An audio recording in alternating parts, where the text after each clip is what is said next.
son la mayoría cuando hablamos de despolarización, pero eso es un tema diferente. ¿Sí? La despolarización es lo que pasa dentro de una neurona, de una célula, cuando se activa. Y es un proceso que sí lleva electricidad, sí va de cargas, hablamos del sodio que tiene cargas positivas y eso, pero eso no es una sinapsis. Y la despolarización es otra cosa, es un proceso intracelular que ocurre en una sola célula o en una sola neurona. Y cuando hablamos de sinapsis, es conexión entre dos. Y ahí lo más abundante son sinapsis químicas y las eléctricas son muy escasas. Esta pregunta, en un potencial sináptico excitador, ¿qué flujo iónico es el más característico? Entonces, aquí lo que nos dicen es un potencial postsináptico excitador. ¿Listo? Esta palabra es lo clave aquí, excitador. Entonces, si hay entrada de cloro en una neurona, eso hace que entren muchas cargas negativas y que se hiperpolarice, ¿sí? Entonces, eso no es excitatorio. Si se hiperpolariza una neurona, pues es todo lo contrario excitatorio. Si hay salida de potasio, es prácticamente lo mismo. Si tenemos una neurona y le empezamos a sacar las cargas positivas, me van a quedar abundando las cargas negativas. Entonces se va a hiperpolarizar. Entonces no es excitatorio tampoco la salida de potasio. Si hay entrada de sodio, eso sí es excitatorio. Y es lo clásico, pues que cuando entra sodio, que tiene cargas positivas, las células, neuronas se despolarizan y generan un potencial de acción excitatorio. Y entonces entrada de sodio es la respuesta. Y salida de calcio sería el mismo principio del potasio. Y si empezamos a sacar las cargas positivas de la neurona, pues me van a abundar más cargas negativas y me voy a hiperpolarizar. Entonces sería excitatorio. Entonces, bueno, ahí les dejo la retroalimentación para luego pasarles qué es lo que les acabo de explicar, para luego pasarles por la diapositiva. Y aquí tenemos esto, lo saqué de unas diapositivas que hicieron ustedes. Entonces tenemos la entrada de sodio. Sí, o sea, el sodio siempre tiende a entrar porque recuerden que el sodio está abundando en el medio extracelular. O sea, fuera de las células hay más sodio que dentro. Entonces, siempre que se abre un canal, el sodio va a intentar ir hacia adentro porque después hacia adentro hay menos. Entonces, eso sería un ejemplo de una señal excitatoria. El calcio igual, el calcio es más abundante por fuera. Cuando se abre un canal de calcio, entonces van a entrar esas cargas positivas y van a generar una señal excitatoria. Cuando se abren canales de potasio, recordemos que el potasio abunda más por dentro de la célula y menores cantidades está por fuera. Entonces el potasio va a tender a salir, ¿listo? Haciendo que perdamos cargas positivas e hiperpolarizando. Sería un proceso inhibitorio. El cloro está abundando por fuera de las células, o sea, hay más cantidad de cloro por fuera, menos cloro por dentro. Entonces, cuando se abre un canal de cloro, el cloro va a entrar, pero el cloro tiene cargas negativas, entonces me va a hiperpolarizar las células. Sería una hiperpolarizante. Esta tabla que la realizaron sus compañeros, tienen que aprendérsela, eso está muy preguntable, la verdad, que les pongan, elija la relación correcta, clase 1, acetilcolina, sí, o sea, que traten de confundirlas, entonces traten de aprenderse esta tabla que les pueden preguntar. Y aquí tenemos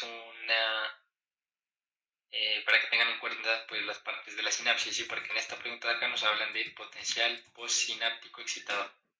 Entonces, una sinapsis, ya lo dijimos, es una conexión, una forma de enviar señales entre dos neuronas. Aquí tenemos la primera y acá tenemos la segunda. La que envía la señal es la neurona presináptica. ¿Listo? En medio de ellas está un espacio, este espacio blanco, que sería la hendidura sináptica. Y acá la que recibe la señal pues sería la neurona postsináptica. ¿Listo? Ya nos preguntaban una señal excitadora para la neurona postsináptica, prácticamente pues serían las entradas de sol. ¿Listo? Entonces también tengan en cuenta eso para que estén como más ubicados. Aquí otra pregunta. Tienen 15 segundos para hacerla y ya la resolvemos.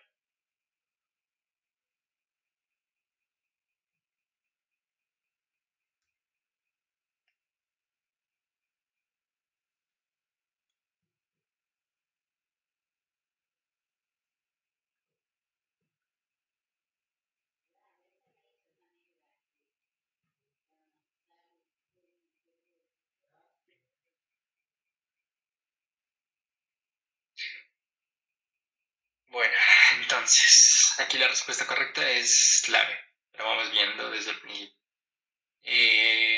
Los receptores ionotrópicos usan segundos mensajeros y los metabotrópicos no. Es falso, es al contrario, ¿sí? Los que usan segundos mensajeros son los metabotrópicos. Los ionotrópicos son canales iónicos de apertura directa, eso es correcto, y los metabotrópicos activan cascadas intracelulares. Entonces los ionotrópicos serían, por ejemplo, ¿sí?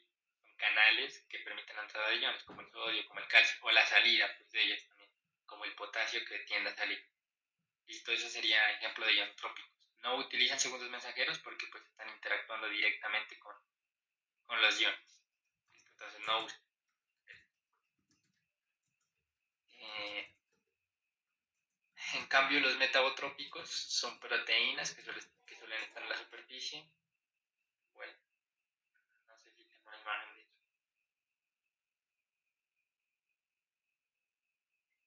de eso. Ah, ya. Entonces, por ejemplo, los metabotrópicos son proteínas de planta que pueden estar como esta aquí y están acopladas a proteínas G y esas proteínas que activan AMP cíclicos y esos serían los metabotrópicos, los que están asociados a proteínas y tienen que usar luego las que activan AMP cíclicos, segundos mensajeros, ¿sí? Y los canales están más relacionados pues, con lo que son los receptores ionotrópicos.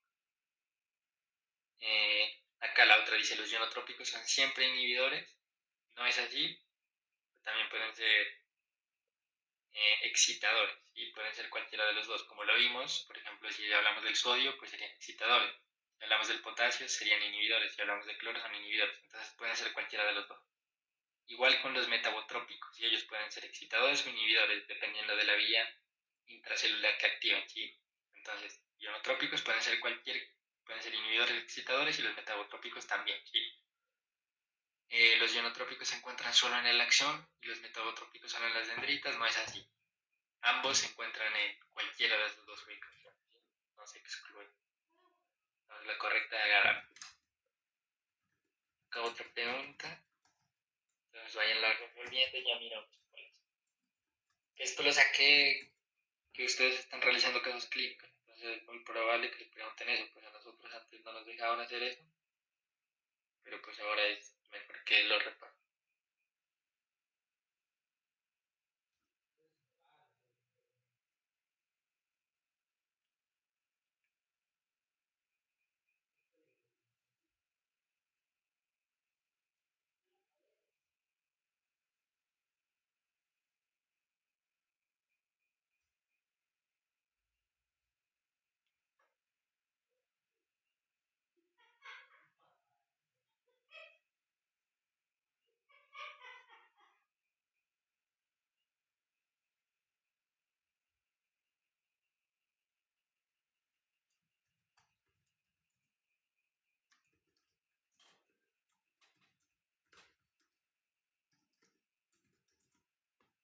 Bueno, entonces, en el caso clínico de la depresión, el mecanismo por el cual los inhibidores de recaptación de serotonina producen mejoría en los síntomas después de 2 a 4 semanas se debe principalmente.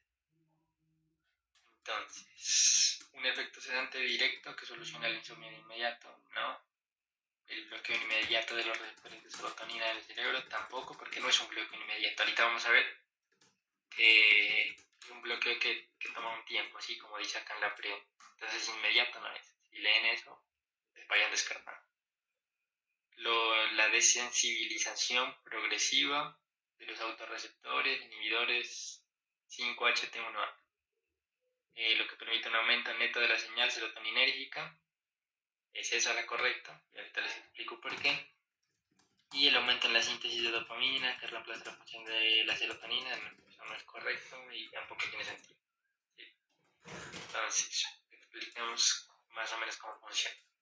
Listo, la serotonina pues está relacionada con ser como el neurotransmisor de la alegría, digamos. Y eso tiene muchas funciones, pero el más conocido pues, es el de la alegría, digamos. Entonces, cuando hay un déficit de serotonina, pues eso causa depresión. Entonces, en condiciones normales, miren, aquí tenemos una sinapsis, que ya les había dicho. Entonces, acá la neurona presináptica va a liberar serotonina. ¿Listo? Esa serotonina va a llegar hasta la neurona postsináptica va a ser captada y va a activar la vía intracelular y va a ser que nos sintamos felices en condiciones normales. ¿Listo? Eso es lo que pasa. Pero pues nosotros no estamos felices todo el tiempo, ¿sí? Porque hay unos mecanismos reguladores. Entonces, ¿qué pasa? Luego de que la serotonina está activa un rato en la hendidura, activando vías, activando la alegría, la felicidad, digamos, vuelve a unos autorreceptores, ¿sí?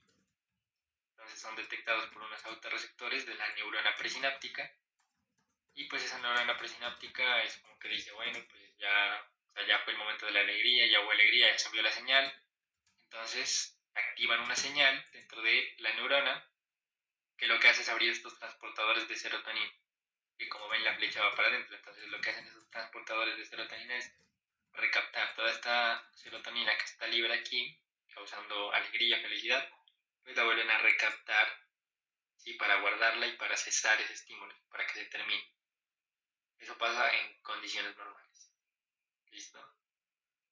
En un paciente con depresión, por ejemplo, puede haber varias causas. Lo primero es que haya un déficit de serotonina, o sea, que no se libere mucha serotonina, que haya muy poquita. Entonces, pues eso hace que el estímulo para acá sea deficiente y por eso la persona se siente triste. O otro problema es que este transportador de serotonina siempre está activo, o sea, el paciente recapte mucha serotonina, ¿sí? Haya una recaptación anormal. Se recapte tanto que aquí en la hendidura sináptica pues se queda muy pronto, de forma muy temprana, sin serotonina y pues las personas van a estar tristes casi todo el tiempo. Entonces, ¿cómo funciona ese medicamento? ¿Cómo funcionan los antidepresivos? Pues algunas, ¿no? Lo que hacen es actuar sobre este transportador de serotonina. Vienen y lo bloquean. ¿Listo? Bloquean ese transportador de serotonina, entonces no hay forma de volver a recaptar. Por tanto, va a haber más serotonina aquí en la hendidura sináptica y también va a hacer que haya pues un aumento del estímulo. Pero esto al inicio es contraproducente, ¿sí? ¿Por qué? Porque aquí, o sea, bueno, aquí pues en este esquema está puesto un solo transportador de serotonina, pero pues va a haber miles de esos transportadores y va a haber muchísimos. La neurona está llena de esos transportadores, ¿sí? Y todos no se bloquean con el antidepresivo que demos. Por ejemplo, la sertralina, que sería un medicamento que haría eso. Entonces va a venir y va a bloquear, pero no los va a bloquear a todos. ¿Listo? Entonces, pero este sí se va a seguir activando. ¿Listo? Va a haber un exceso de serotonina al inicio, porque bloqueamos los recaptadores. Entonces, ese exceso de serotonina me va a sobreactivar estos autorreceptores al inicio, digamos, que empieza a tomar el medicamento, ¿sí? Entonces, porque también hay varios de estos autorreceptores.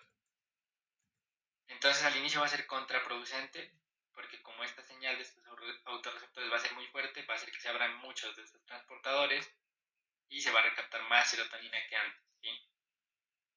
Entonces al inicio no tiene efecto o incluso puede ser que el paciente empeore, ¿sí? Ya que estos autorreceptores pues como también están beneficiándose de ese exceso de dopamina que está quedando, entonces pues van a activar más la respuesta de volver a recaptar. ¿Listo? Entonces al inicio el paciente va a seguir igual o peor incluso. Pero luego de que pasen 2 o 4 semanas estos receptores pues se cansan, ¿sí? Como en la vida pues todo lo que está en exceso pues ya no llama la atención. Entonces como la serotonina está en exceso, entonces ya este autorreceptor ya, digamos, no le hace caso, ya no la capta y deja de activar esa vía inhibitoria. ¿Listo? Entonces, como deja de activar esa vía inhibitoria, pues estos canales se van a cerrar totalmente, todos, podríamos decir, la mayoría, entonces ahora sí va a quedar serotonina aquí libre, que ya va a ser el efecto pues en la neurona postsináptica y va a enviar toda la señal para que se produzca alegría. Y ese exceso de serotonina que esté por aquí, pues ya no va a causar problemas porque estos autorreceptores se desensibilizaron y ya no les interesa la serotonina, entonces ya no la van a tomar ni van a activar ninguna vía que me vuelva a aumentar la recaptación. Entonces eso pues prácticamente sería el mecanismo. Entonces, ahí está la pregunta de cómo era el mecanismo y se da por la desensibilización progresiva de los autorreceptores. ¿Listo? ¿Qué es esto? estos se terminan desensibilizando. Ahora está la pregunta.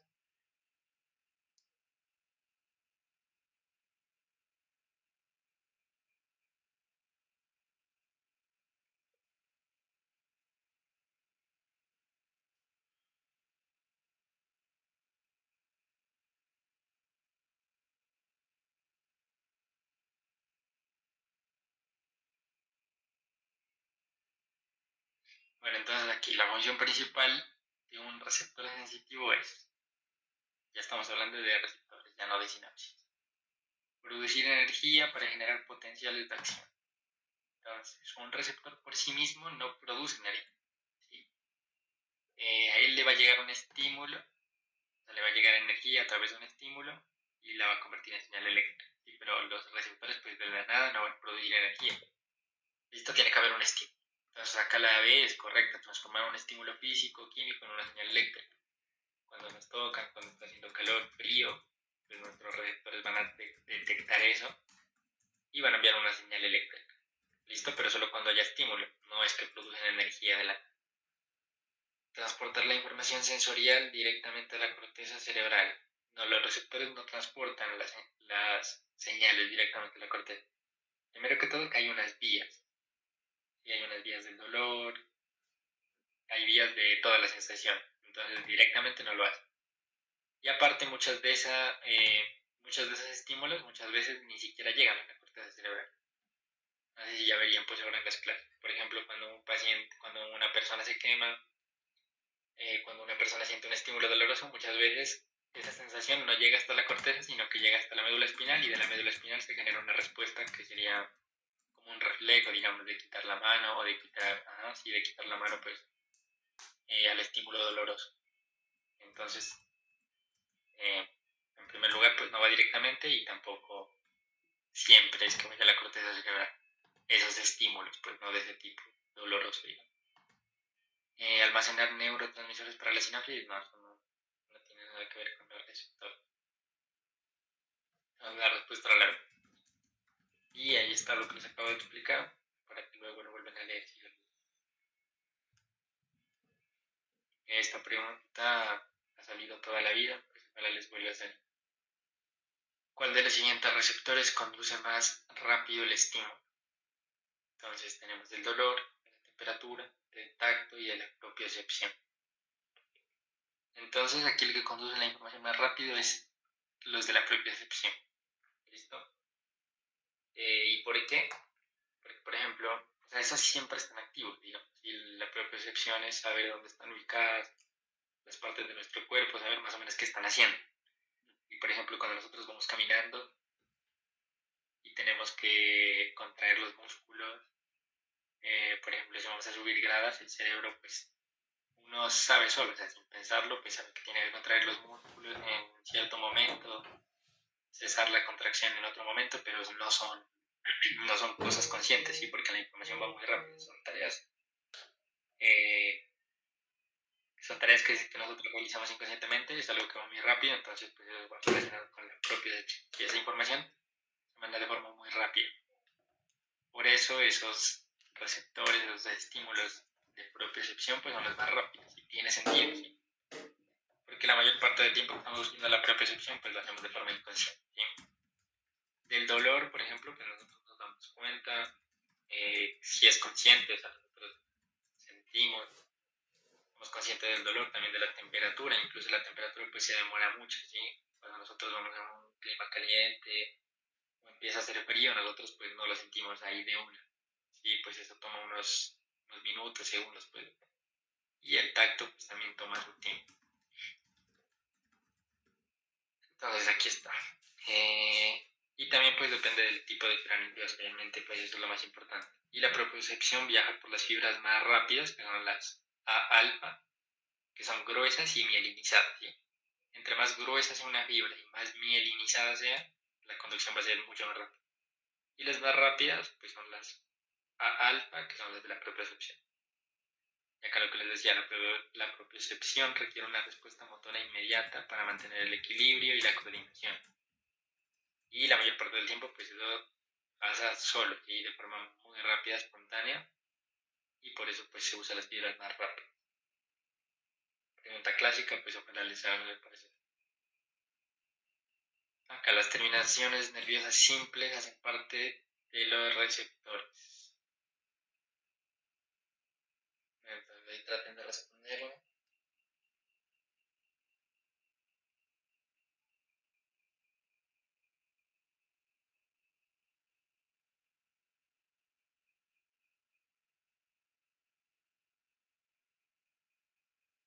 Bueno, entonces aquí la respuesta es la C, en la sensibilidad profunda y receptores. Esas terminaciones simples están muy relacionadas con lo que es lo del dolor, ¿sí? Están presentes pues en esas dos y en lo con eso, las terminaciones simples, libres, están relacionadas con el dolor y el dolor pues va con lo que son los nociceptores y también con la sensibilidad profunda. Y lo demás pues, no tiene sentido, quimiorreceptores no, electromagnéticos menos, esos no los están en los ojos captando la luz. Y acá pues sí, sensibilidad profunda y nociceptores, que son los del dolor, y las terminaciones nerviosas simples pues, están relacionadas con eso. Ajá. Ahí está la explicación. El principio de línea etiquetada en la sensibilidad sensorial se refiere a tratar de responder y ya la retroalimentamos.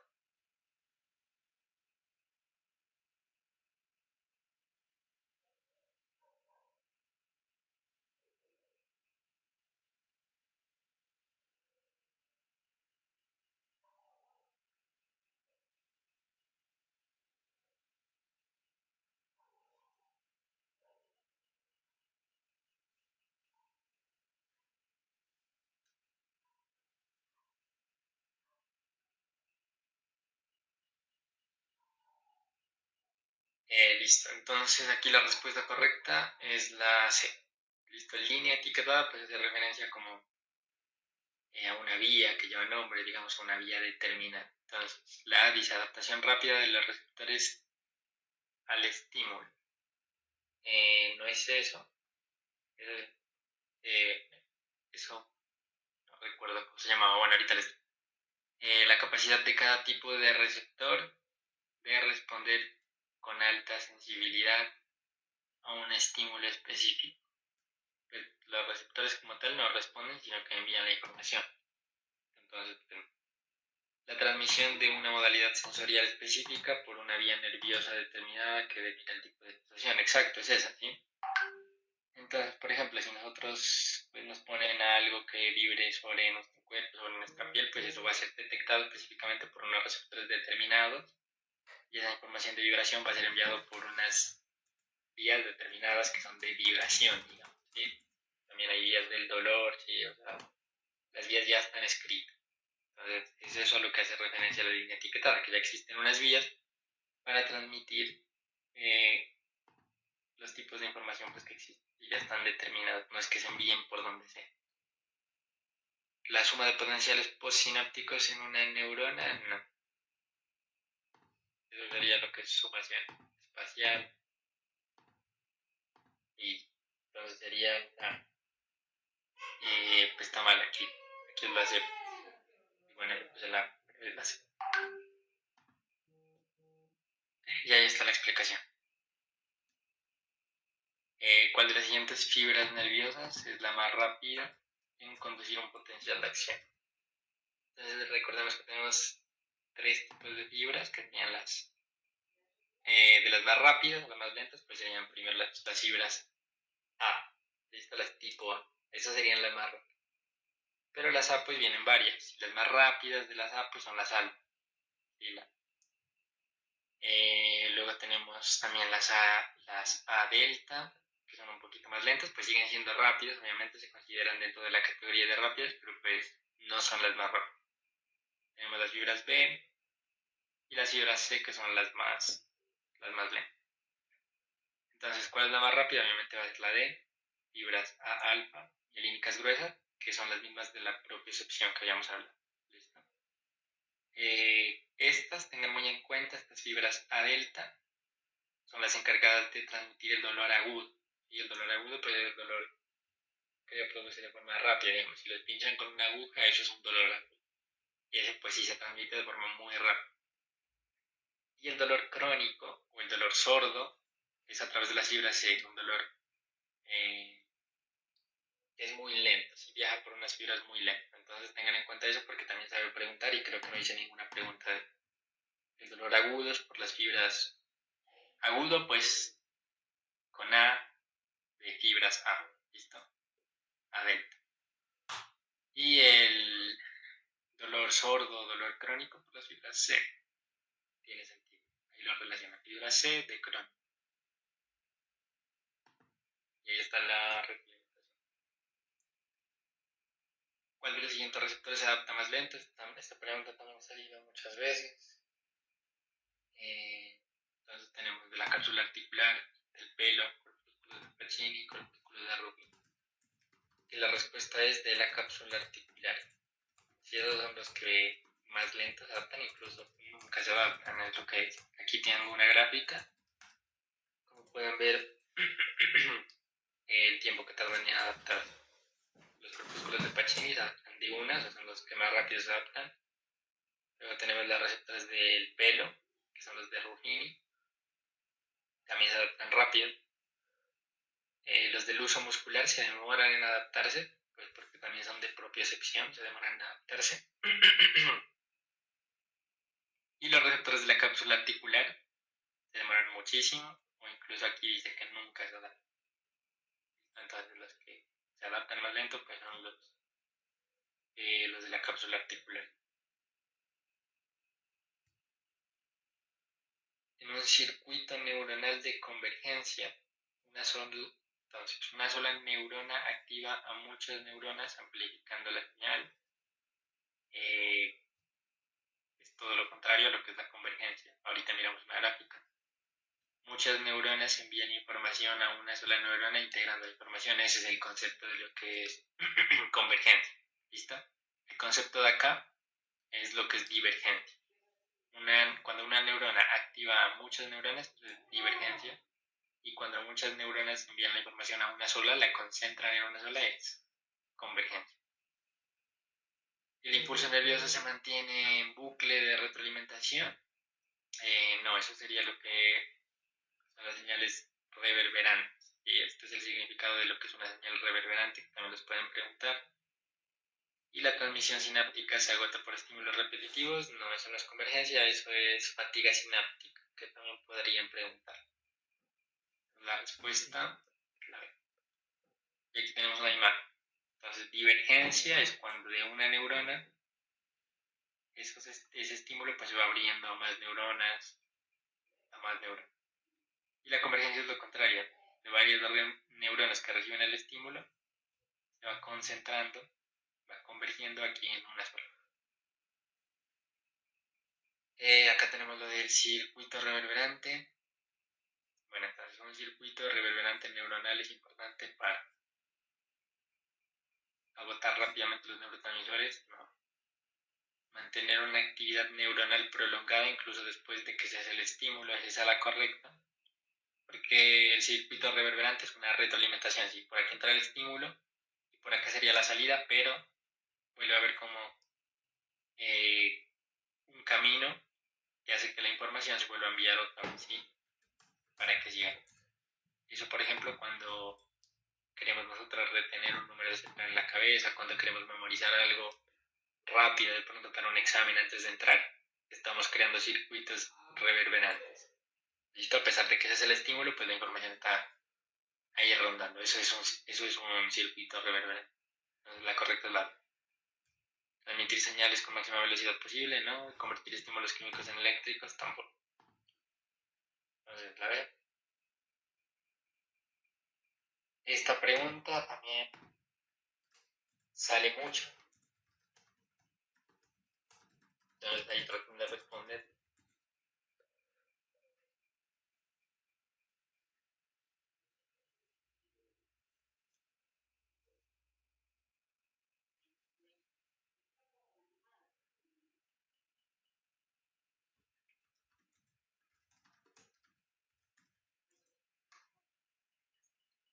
Entonces, ¿cuál es la relación correcta? Corpúsculos de Meissner son superficiales, sí son superficiales, y detectan vibración profunda, no.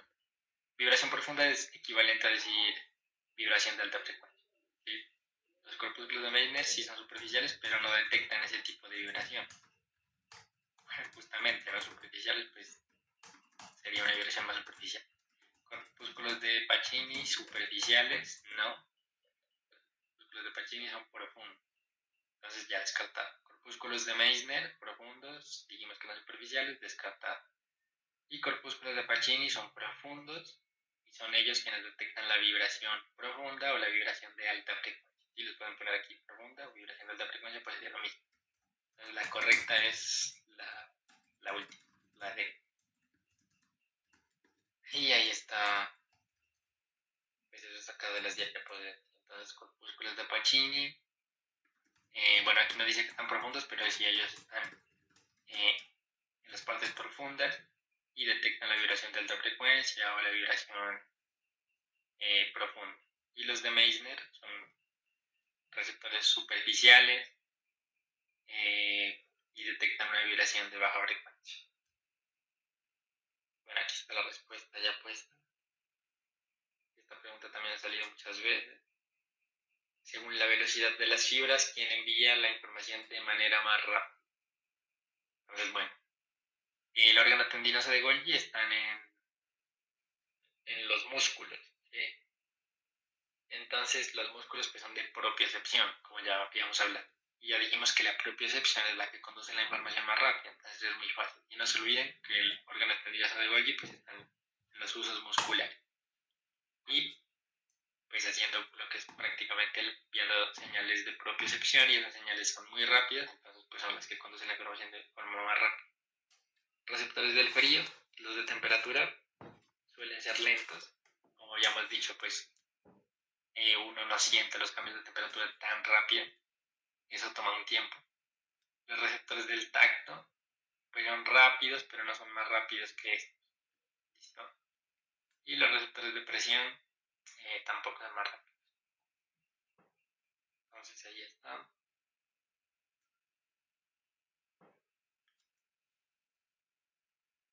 Y esas son todas las preguntas de lo que serían primeros temas. Entonces, si necesitan la presentación, si necesitan apuntes también de esas dos primeras clases, me escriben. Y yo se las paso pues sin problema. Me dicen pues que quieren la presentación o las preguntas. Y ya en unos 2 o 3 días seguimos haciendo preguntas de los otros temas, pues de lo que van. Y así seguimos, en otros 2 días otras preguntas. Y ya pues para que no les consuma mucho tiempo, y ya estaría todo. Entonces me avisan. Hasta luego.